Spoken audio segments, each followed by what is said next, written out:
Assalamu alaikum. 4.10 planning a new business venture. We are going to definitely work on and study that how we can plan first to open up a new venture, a new shop, a new franchise, and so on. And slowly and gradually, the research process is going to take place. With this, it is mandatory to use the names of the organization, only small, medium enterprises. There could be any cafeteria, a small clinic, a salon, gym, like a play area, anything, but at a very small scale. That must not be in out of the country. Okay? Okay, miss. All right. In total, we are having 4 learning outcomes for this course and the respective assessment criteria. Pass, merit, distinction, all are important and mandatory to attend. Then underneath, we have the indicative content points. Like this is quite easy. Everything is already mentioned down there according to the assessment criteria. You only need to pick the headings, work on it, and write the answer according to the description of command verb. All right, then we have the assignment brief for this course. And in total, we have task 1, task 2, and task 3 respectively. Definitely, it's like a mixture task 1 of LO1 and LO2 because I can see 2.1 as well in it. So we are going to slowly and gradually, inshallah, do the LOs and we will be doing task 1 and 2 respectively and 3, 2. Suggested evidence, they help us a lot in just picture squaring the work, which we're doing as in the assignment. So we are going to follow this too. And command web description, you already know that it's mandatory. Now we're going to start with the lecture 1. LO1 says, understand the different types of business organization. Business is a word in which we buy and sell the things. We are making the profit, we're making the loss as well. Organization is also known as the company, firm, working environment. We're going to talk about that. Business organization, before going towards the types, is mandatory. Like an education system is, again, a business organization. Hospitals too are the business organization. Like each and every school of authority is now becoming a business, whether it's a coffee shop, it's a fast food chain, whether it's some Indian food, Pakistani food, Saudi food, it is a proper business nowadays. So we can cover that too. The first and the most common type is always a sole trader. Like in the easy words, if I want to explain it, the small bakala shop we have in every area of Saudi. They're what? They're the sole traders. Only 1 or 2% hardly are in the shop and they're managing everything. To calculate, the billing, to like everything, they're managing themselves. A sole trader is a business owned and operated by a single individual who is fully responsible for its liabilities and assets. Now, he's the person who has the knowledge that which things are going to be soon out of stock, which things are in bulk, which things need to be restocked, because he's the one who's managing and looking at the customer service as well, at the storehouse as well, warehouse too, and the inflow of cash and outflow. Liabilities and assets here specifically means if it's a food shop, for example, a small food shawarma shop. So we need a machinery for it, right? So when the chicken and the lamb gets roasted and then the fries are made, it's a proper machinery. So it is considered as an asset.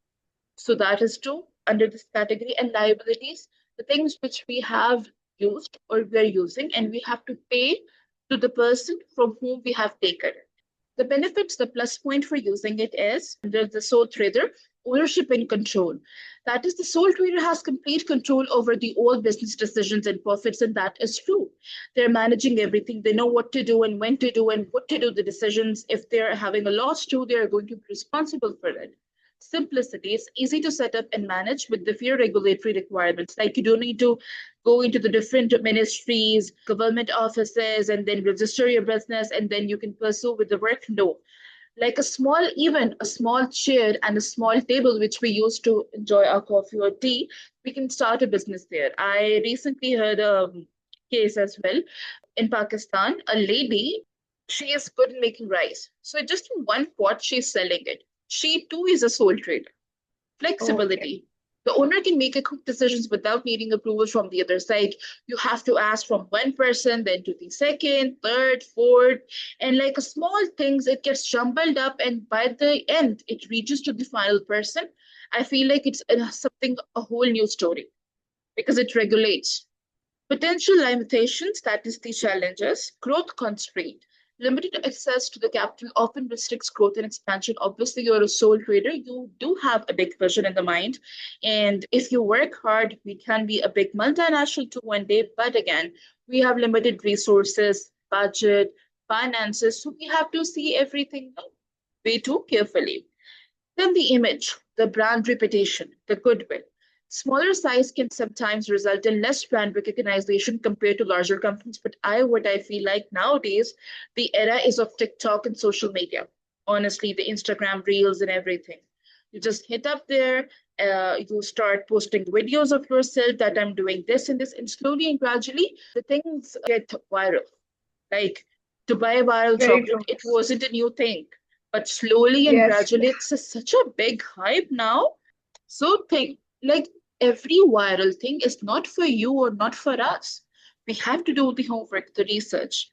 Same goes when we are opening a new venture, any shop, a coffee shop too, a cafeteria too. We need to see what people demands from us. Like if you're opening a coffee shop nearby, let's say McDonald's, KFC, or any library, it's going to be a good thing. Any coffee place around the office because people would definitely buy from you. Why to go to another area? Unlimited liability. What it means, the owner is personally responsible for the business debts, which can put the personal assets at risk. Like most of the people, what they do, they sell their gold, their car to open up a new venture because they're quite confident we're going to get successful. And most of the time, they do get. Like here, a couple in Lahore, they opened a brand called Flipsy where they serve the fast food, pancakes, and stuff like that. And slowly and gradually, literally, they left their 9 to 5 job because it was quite hectic and they weren't even having kids at the moment. So, what they did, they put all their savings in these restaurants, and now, mashallah, they have 4 branches successfully running in Lahore. So, sometimes luck is always there. Closure risk. The business may face closure if the owner can no longer operate it. That's true. A recent case which I observed when I was like 4, we used to go to a book stationery shop near F7.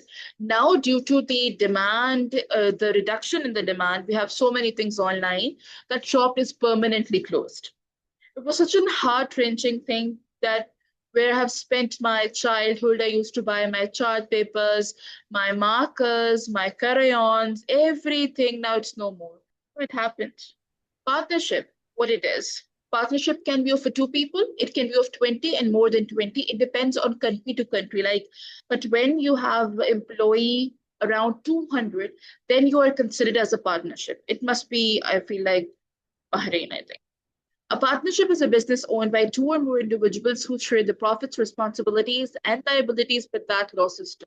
If you're gaining good terms, you're going to get the losses too. It's not mandatory that everything is going to be green forever. We have to face its life cycle. If you're at the peak, you need to be at the boom, and then you have to face the downfall too. It's a life cycle, it's a circle. Benefits, shared resources. Partners can pool the resources, skills, and knowledge leading to the better business operations. That is what. When you are 220, 200, you have more ideas, you have more money, you have more budget, and things can get better. Risk, the business risk is divided among the partners, reducing the individual exposure. That is, if there is an ambiguity for through some natural calamity, let's say, you're going to share the risk. Broader skill set. Partners can bring the diverse expertise to the business, enhancing its offerings and efficiency as well. That is, maybe one person is good in researching, one person is good in how to talk and present the stuff. In this way, things can get really better. Then limitations. Disagreements between the partners on decisions can slow progress. Why? Because you and I, it's not mandatory we can think on the same ground or the same level. We have the difference in opinions too. Same goes in the partnerships as well. Growth limitation. That is, although more capital is available, capital here is specifically the asset and the money, funds. Then in a sole trader, it may still be limited. Yes, because it's a natural phenomena. The more you get, the more you feel like you have less. It happens. Potential risk, unlimited liability for the general partnership. That is, partners may be held. We have types of partnerships as well, though we're not getting into it, but we have types of partnership in which we have sleeping partnership as well and the general partnership. Sleeping partnership is you have purchased any share or you have invested in the company and you really don't feel like attending the AGMs, annual general meetings, or the regular meetings, you just get the profit from there. We do have this kind of partnerships as well. They're all valid. Loss of control. Each partner has a say in business operations, potentially limiting the individual control. You alone are not the sole proprietor of any decision or the profit. Everybody has a say and a right to speak because they are the partners. Then we have the PLC or the private limited company. It says the private limited company is a business owned by shareholders, but it's not publicly traded. Mostly the family businesses like the legacy bakeries. They're family owned most of the time. They're mostly in Italy and the other parts of as well. But in Italy, it's famous that they have family owned businesses. Shareholders have limited liability, meaning the person assets are protected. Why? Because it's a family run business. You're not at the stock exchange. You're not publicly available to everyone. That is why your assets are protected at this stage. The benefits are the limited liability. That is, shareholders' personal assets are protected. The only risk is that their investment is in the company. The money you have invested in the company, it is only that the problem is because you're the shareholder of that private limited company. That is why your home, your gold, your car, it is not going to be considered at all. But the money which you have invested, that is a risk because the business can be successful. Any project can be a loss as well. Greater access to capital, that is, can attract the investors and raise capital through their private investment. That is true.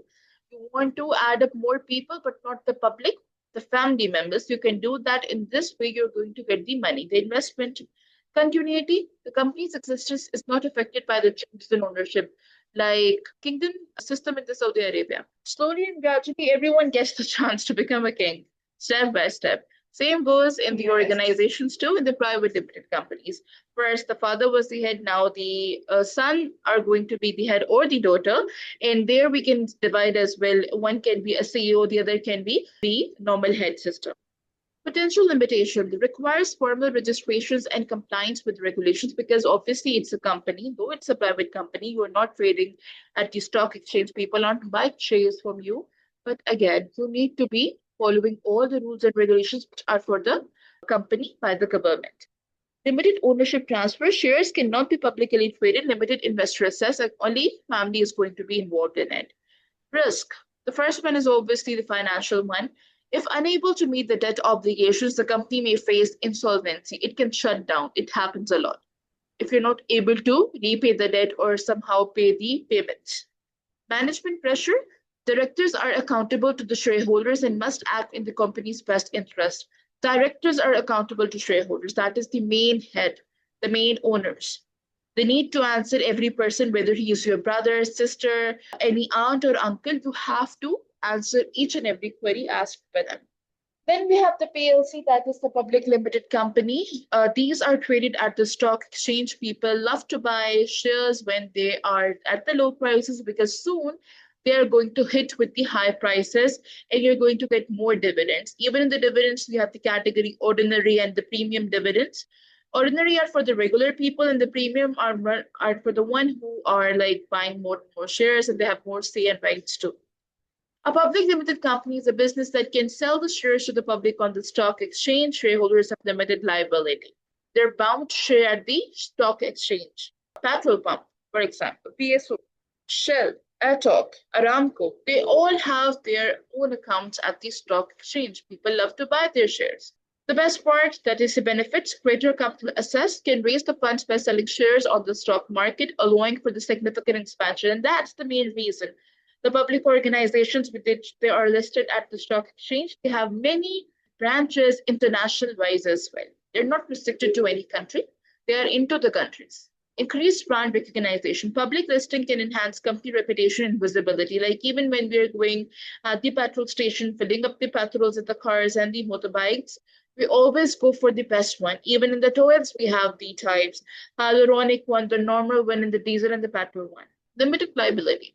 Shareholders only lose their investment in the shares in case of failure. If there is like a natural calamity, the war which was going on in between India and Pakistan and then Israel and Iraq, the stock market was crashed. Limitation, loss of control. Founders may lose significant control due to the large number of shareholders. Yes, because every year we have a meeting called annual general meeting in which we discuss each and everything as the shareholders of the organization. So they have to listen to us. Regulatory compliance, public limited companies are subject to strict regulations and must publicly report the financials. Like you have to make on annual basis all the financial statements, including the income statement. In the income statement, we have profit, we quote about revenue, cost of goods sold, expenses, net profit, and net loss. And then we have statements of financial position, which is known as the balance sheet before as well. We deal in current assets, non-current assets, then current liabilities, non-current liabilities, personal drawings, taxes, like this. And we have cash flow statement in which we deal with cash inflow and outflow. We always want that the inflow must be higher than the outflow. The money should always be coming in rather than getting halted or you're not getting it all. Risk of the takeover. A company can take over you. We used to have two kinds of SIM names.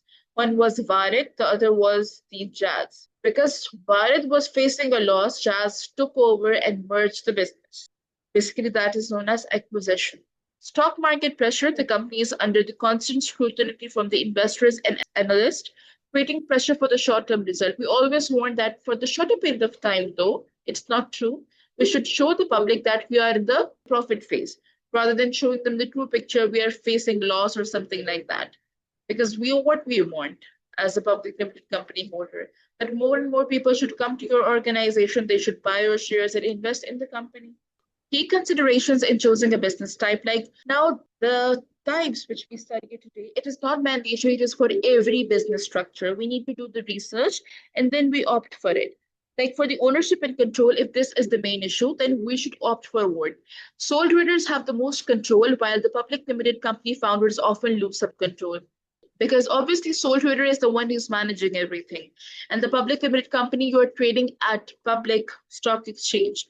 Consumers are also buying shares, employees are also buying the shares. Like everyone can buy it, it's open for everyone. Whether you are from the rich society, low society, medium class society, you can buy it if you feel like. Like people do the trading, the Binance, and risk and liability. Sole traders and partnerships have higher personal risk due to unlimited liability, while the companies, like why sole traders and partnerships have higher personal risk? Because what they do, they try their best to put their asset first, setting up their property, their car, their gold, their main things, and then they want to start a new venture.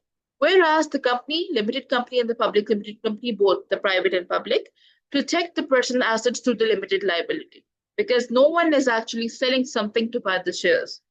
You can buy the share of 100 rupees as well. It's your luck. You get 1 lakh or 2 lakh. Access to capital. Public limited companies have the greatest ability to raise the capital, followed by the limited companies, that is the private limited companies. Sole traders have the least. That's true. Sole traders are not listing up themselves at the stock exchange because they cannot. In the partnerships, limited companies, they can. Regulatory requirements, like they can get the money. Like in a private limited company, you can ask your uncle and aunt to please join us, and they were going to be. Public limited companies face the highest level of regulatory scrutiny, while the sole traders have the minimal regulatory burden. Sole traders, they're not accountable to anyone except they have to pay the regular taxes, which a normal human being, the general public person, do pay to the government. But if you're a public limited company, there are so many things attached to it. You cannot be a multinational in one day or one night. It takes years and time. Now we're jumping towards assessment criteria 1.1. That is, analyze the potential benefits, limitations, and risk associated with the different types of business organization. I think it's going to be the same thing which we studied above. I'll just give a recap to you, and we will jump to lecture 2. I'll see that. The command verb analyze. What it means breaking the subject or complex situations into separate parts. Like whatever the keywords are in the question stated in the assessment criteria, first try to give the definitions of it. At least you should tell the audience, not the audience, the teachers, the examiners, the assessors, what actually these terminologies mean. And then examine each part in detail, identify the main issues and show how the main ideas are related to practice. Once you're done with the definition, go with the examples of SMEs, then add the depth into it, like the points which are in your indicative content, and add the pros and cons, like 2 or 3 maximum, and then add the significance. This is what is required in most of the, you can say, command web description, which is the analyze. But the rest of the part, that is reference to current research or PD, may support the analysis. This is specifically for those courses which includes any theory, like a researcher's name. Maybe you have studied any course in which you did any theory or something like that. Then you have to add the critiques. Otherwise, till this is what you need to do for every course which is in the course outline. And the question now, I'll read it to you. The benefits and limitations, risk. 3 things associated with the types of business organization. An unlimited company does not limit the shareholder liability, meaning the shareholders are fully responsible for all the business debts. Now, this is the kind of organization, the type of organization in which you are not limiting the liabilities of the shareholders. They can add up, they can contribute anything they want. It's all up to you. The benefits. Flexible capital. Obviously, it's an unlimited company. We are going to have more abundance of capital. Owners can reinvest and use the capital without the restrictions related to the shareholder limitations because they have the right. It is like a plus point of unlimited company. Whenever you feel like you want to have the money, you want to take it out, you can because you are the owner of it. No public reporting. Obviously, it's an unlimited company. Unlimited companies are never at the stock exchange. You do not talk to the audiences, the consumers. Limitations, high risk exposure. With no limit to liability, shareholders' assets are at risk if the company incurs the debts. That is, you're not able to pay the debts by the time the trade receivables, the debtors, then you're going to be cracked down. Financing constraint due to high risk, attracting investors can be challenging.